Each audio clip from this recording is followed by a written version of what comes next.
Olá, sejam bem-vindos a mais um episódio do CubaCast. Eu sou o Marcos. E eu, Giovana. E hoje nós temos mais uma convidada especial, a Thaisa. Tudo bem? Tudo bom? Vamos conversar um pouquinho. Fala um pouquinho mais sobre você. Bom, eu sou a Thaisa, eu tenho 26 anos. Atualmente eu sou mãe, recém-parida. Trabalho na área de RH tem 10 anos já, desde os meus 14 para os 15 anos. E o que mais? Eu tô no papel invertido. Geralmente eu que entrevisto e eu estou sendo entrevistada. Que legal. Você tem 27? 26. 26, tem cara de 17. Obrigada. Juro. Se você tem maquiagem, Tô perfeita, né? Sem maquiagem de Juro, 17. juro. Tá perfeita. E você tá na área de RH com 10 anos? 10 anos. Me conta um pouquinho do início. Como foi tudo? Você já tinha, quando você era criança, já foi um sonho? Não. Explica aí. Quando eu era mais nova, eu queria ser dentista. Nada a ver, né? Mas foi. Mas fui. E aí eu fiz vários cursos profissionalizantes, né? Nos meus 12, 13 anos eu me candidatei em vários cursos, fiz, entrei em várias escolas profissionalizantes.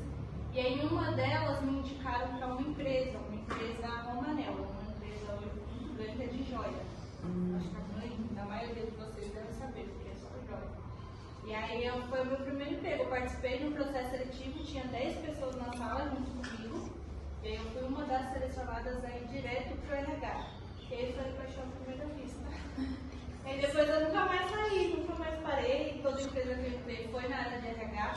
Eu sou generalista, então é tanto a parte de recrutamento quanto a parte de departamento pessoal, que é aquela parte chata, que demite, faz pagamento e tudo mais. Entendi. Então, desde a primeira vez que não teve mais dúvidas. Então, fiquei em dúvida ainda, porque eu também queria fazer muita educação física, porque eu sempre fiz balé, fiz 7 anos de balé.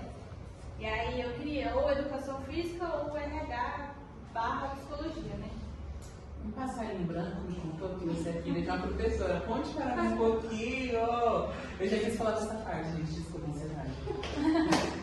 Porque assim, geralmente as pessoas falam, nossa, filha de professora, é uma pressão a mais, quero saber de tudo. Pode falar tudo? Claro. Então, a filha da professora era um pouco rebelde. Eu não é exemplo, tá, galera? Pelo amor de Deus. Só um Só desabafo. na época da escola, mesmo trabalhando muito, quando eu estava na 8ª série, eu repeti a escola por falta, sempre foi por falta.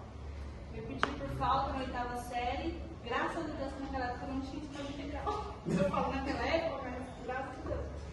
Porque eu não era muito fã de escola, eu sempre gostei de trabalhar. Eu sou capricorniana, então eu gosto muito de dinheiro.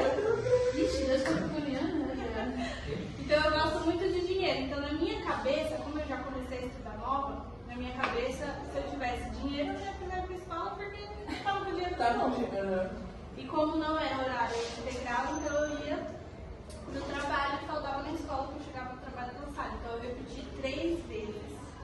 A primeira vez eu repeti a 8ª série, 2 vezes no primeiro ano, não é exemplo. E minha mãe na época, era professora, fazia faculdade de tudo. E ela pegava muito no meu pé, de puxar cabelo, de puxar a orelha. É, hoje é o nosso. Então, sorte de vocês que ela não pode bater. Mas eu não sou exemplo dessa parte. E aí, os conselhos que ela me dava, né? Todo mundo falava, nossa, você é filha de professora, você está fazendo isso, não sei o que lá. Só que minha mãe sempre falou, a minha parte, como mãe, né, ela fazia, como mulher também, que era fazer a faculdade dela, ter a formação dela e estudar. Meu futuro, famoso eu que lute. E aí eu lutei. Depois de um tempo eu paguei o preço, porque em uma das empresas que eu gostei muito de trabalhar, que já era DRH, eu não consegui ser promovida porque eu não tinha ensino médio completo. Aí você começou a perceber, opa, Aí ela falta um fechou ponto. E eu botei a mão na consciência e na época eu consegui entrar na segunda aula, porque eu chegava não dava tempo, né? Eu trabalhava na área comercial. E aí eu entrava na segunda aula e teve um ano que, graças a uma coordenadora da escola, ela via o meu esforço na parte de trabalho, então ela pensava, essa daí não é qualquer uma. E aí ela me deu uma ajuda na escola. Eu fiz supletivo, eu falava supletivo, mas hoje eu vejo. E aí eu fiz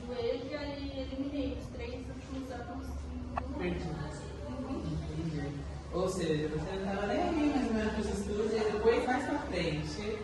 Geralmente os pais que falam isso, né? Que vai sentir falta. Mas pra frente você só vai sentir falta quando você realmente perder aquilo, né? Quando você precisar daquilo. E aí foi dito e feito. Com 18 anos eu não conseguia a promoção porque eu não tinha ensino médio completo. Eu ainda era jovem aprendiz. E aí tive que fazer. E qual era a sua matéria favorita na escola? Educação física. É, que escreveu educação física, né? Então eu jogava futsal, eu jogava vôlei, futebol. Você era melhor muito no esporte disso? Vôlei. Vôlei. É que no futebol, né? Futsal, né? Eu era bem mais, vamos dizer, agressiva. Na área assim, profissional, tem sempre uns pontos fortes e uns mais fraquinhos. Na área do RH, quais são os pontos fortes e pontos fracos? Aqui pode ser alguém da produção ou até mesmo alguém que está assistindo pode querer ir para a área de RH. Pode contar um pouquinho para nós como que se é algo mais difícil. Quando eu trabalho na empresa, eu fui telemarketing. O RH corre atrás todos os dias para você saber do meu salário. É muito assim, foi muita. Como que é? Quando eu trabalhava na empresa de telemarketing, sempre que eu trabalhava uma coisa, era sempre para RH. Me explica como é que é isso aí, como é que é? Os seus pontos fracos e os fortes. No RH tem dois lados, a parte de departamento pessoal e a parte de RH que é de recursos humanos, que é o que é voltado mais para pessoas. Eu já fui dos dois lados, aí eu vou te explicar hoje qual que é a minha preferência. A minha preferência é a área de recrutamento, que é onde eu faço a entrevista, te conheço, que é a área que eu me apaixonei nele, que eu quero futuramente fazer até a psicologia por conta dessa parte mais humana. E a área de departamento pessoal, que é onde o pessoal fica te cobrando para bater ponto, te cobra se você falta, porque quer saber a justificativa, a parte que é a chave da demissão. Então são esses dois nichos. E hoje o meu ponto forte é o recrutamento. Então já tem 6 anos, desses 10 anos, uns 6 anos para cá, onde eu me destaco mais, que é na área de recrutamento. Então eu consigo avaliar todos os candidatos. Como você falou que você já trabalhou em telemarketing. Hoje a empresa que eu trabalho é voltada só para call center. Então hoje eu só faço entrevistas para call center, para a área de telemarketing. Lá na empresa que eu trabalho são muitos setores, um monte. Mais de 5 setores assim. Então eu faço as contratações de acordo com cada perfil de vaga. E é a área que eu mais gosto, com o meu ponto forte. Uma curiosidade que não quer calar. Você precisa da área da RH, assim. Muitas pessoas têm muito medo de prestar uma entrevista de emprego, por exemplo. Você, como é que é, assim, pra você, já reprovou muitas pessoas? Pode falar um pouquinho o motivo, assim, da reprova? Não precisa dar tanto detalhes, assim, imagino que não pode, assim, né, mas pelo comportamento, jeito, me fala um pouquinho. Muita gente começa a falar muito com a mão, assim, né? O motivo que eu mais reprovo hoje, infelizmente, eu digo infelizmente porque é o nosso dia a dia, é por conta das falas. Da pandemia para cá, muitos processos seletivos foram através de videochamada, online. Já teve casos que eu fiz entrevista com a pessoa deitada, a pessoa com boné, com uma caixa de boné. Teve entrevista que eu já fiz e não que isso seja descartado, aquilo que é o fato da pessoa ser descartada na entrevista, mas o ambiente barulhento, igual que a gente está fazendo podcast, vocês prepararam todo o ambiente. Tem pessoas que não preparam o ambiente para fazer uma entrevista online e acaba atrapalhando muito. Thaisa, mas a pessoa vai ser descartada só por conta do barulho? Não, é mais a fala também. Muita gente fala gíria.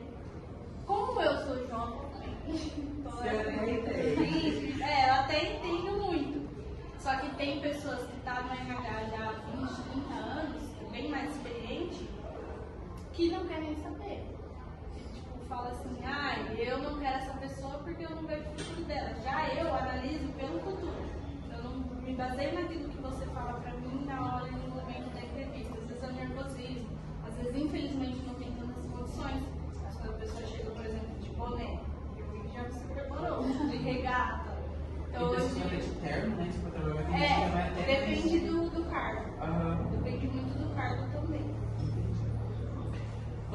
primeira entrevista, eu fui no dia errado, na hora errada marcada. Foi eu e uma amiga que estudou comigo ano passado. A pessoa que fez a entrevista, a André supermercado falou, você vai fazer entrevista logo hoje? E aí foi, e aí ela falou, vou te dar uma chance, mas não é hoje. Eu falei, ok, eu falei, tô reprovado. Só tava eu lá, e minha amiga, e nós olhamos pra cara do outro, ela só pegou a folha assim, fiz a provinha, depois foi conversando comigo. Falei, desculpa, tô nervoso por conta, eu pensei que não ia passar por ele, porque muito nervoso, minha primeira entrevista na vida. E eu saí de casa esperando não. Aí chegou lá, dia errado, hora errada. Aí depois de duas semanas foi aprovado. E eu percebi que tinha pessoas também, porque como por ser call center, eles separam, tem sempre uma operação ali, outra ali, então eles colocaram as pessoas para fazer entrevistas em outras datas, mas não era minha.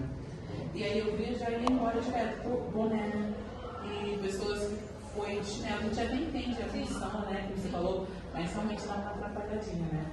E aí, fala um pouquinho sobre as tatuagens. Hoje em dia não tem problema em relação à tatuagem, pelo menos na empresa que eu trabalhei, na que eu trabalho atualmente, nas que eu trabalhei, na área do RH, eu era a única pessoa que não tem nenhuma tatuagem, inclusive. Então não tem problema nenhum. Tatuagem, piercing.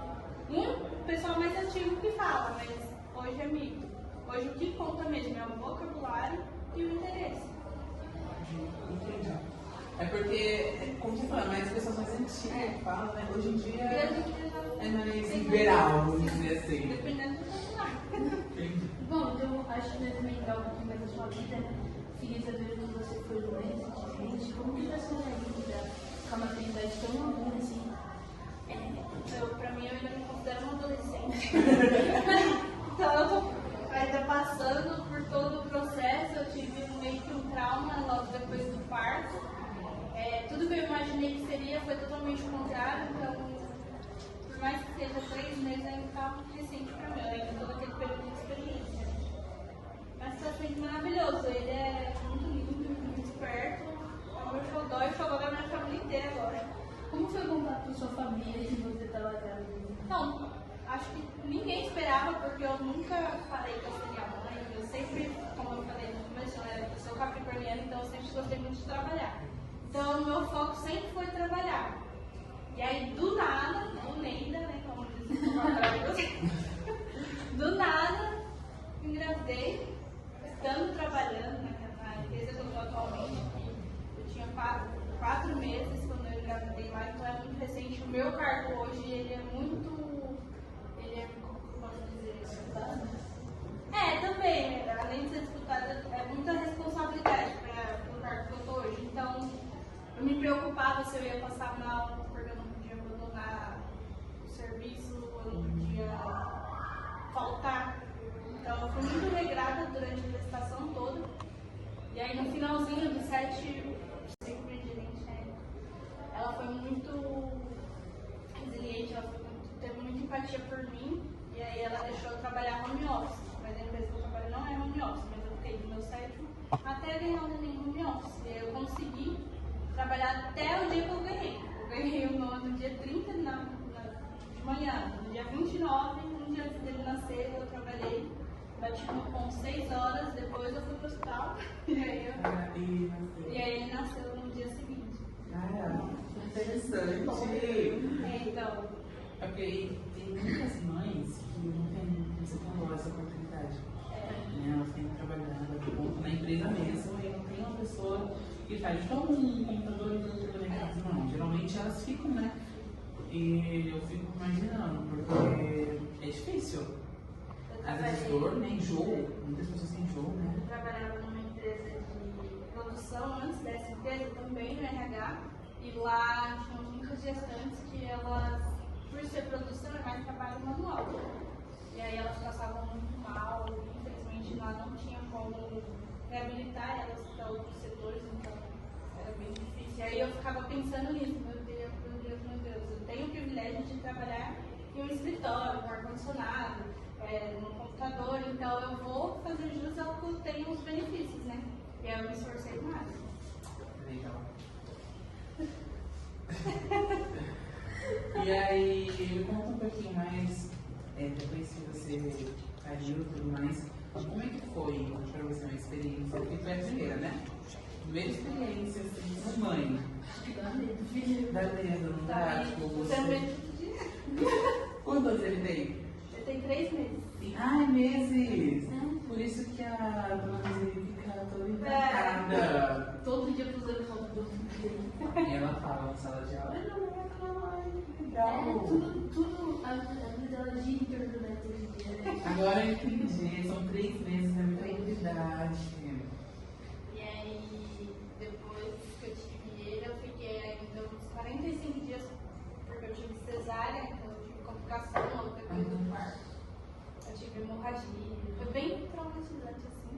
Não quero falar muito pra quem quer ser mãe, inclusive, não se traumatizar, mas primeiro e único. Então,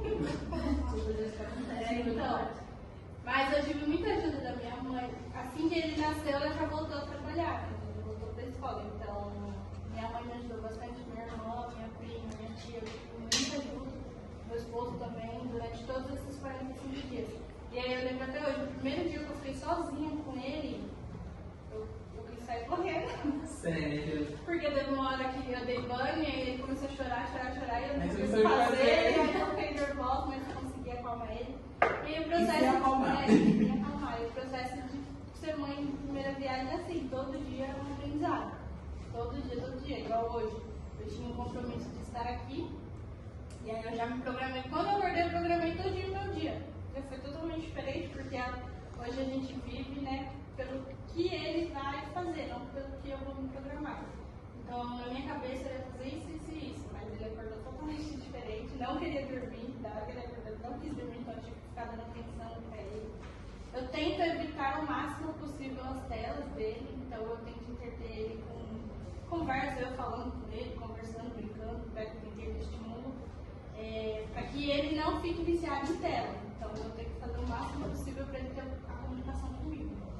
Como foi, tipo assim, você ter que, vamos falar assim, ter um período de largar seu emprego, quando você estava focando muito, pra, tipo assim, do nada, pum, virei mãe, vou ter que ficar em casa e ver o filho.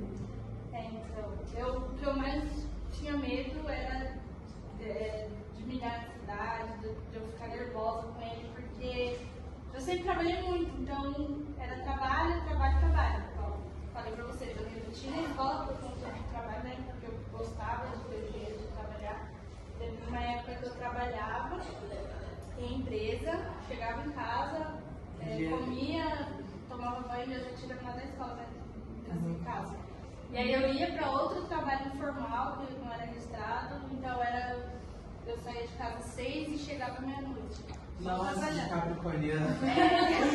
A gente quer ser muito independente, então. não querendo depender de ninguém. É trabalhador, gosta de cargo de liderança. Ou seja, eu te entendo. Trabalho, cara. E Eu te aí, entendo.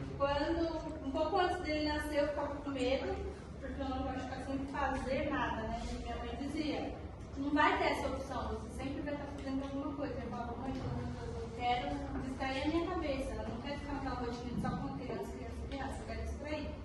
E aí, graças a Deus, é totalmente diferente do que eu imaginava. Até hoje não tive nenhum problema em relação a isso, a ficar ansiosa por não estar trabalhando. Inclusive, eu já volto nos próximos meses, estou com o coração partido, mas... Felicidade implica na verdade, né? Você daria algum conselho à mãe, assim, de primeira viagem? Algum conselho para ter calma que é fácil. Entendi. E conta mais para nós. Você pegou essa oportunidade, você conseguiu? Sim, eu trabalhei até o último dia, até o dia que ele nasceu. Então, na empresa que eu trabalho são 4 meses. Acaba já no próximo. Entendi. Bom, quero te agradecer por ter nos recebido, por ter deixado a gente te entrevistar e pegar um pouco do seu tempo. Muito obrigada, vai ter parte 2. Eu espero com você, tem muitas perguntas, tá bom? E fique à vontade sempre de vir aqui, tá? O próximo sempre estará aberto para você. Obrigada. Obrigada a você. Curte, comenta e até o próximo episódio. Tchau.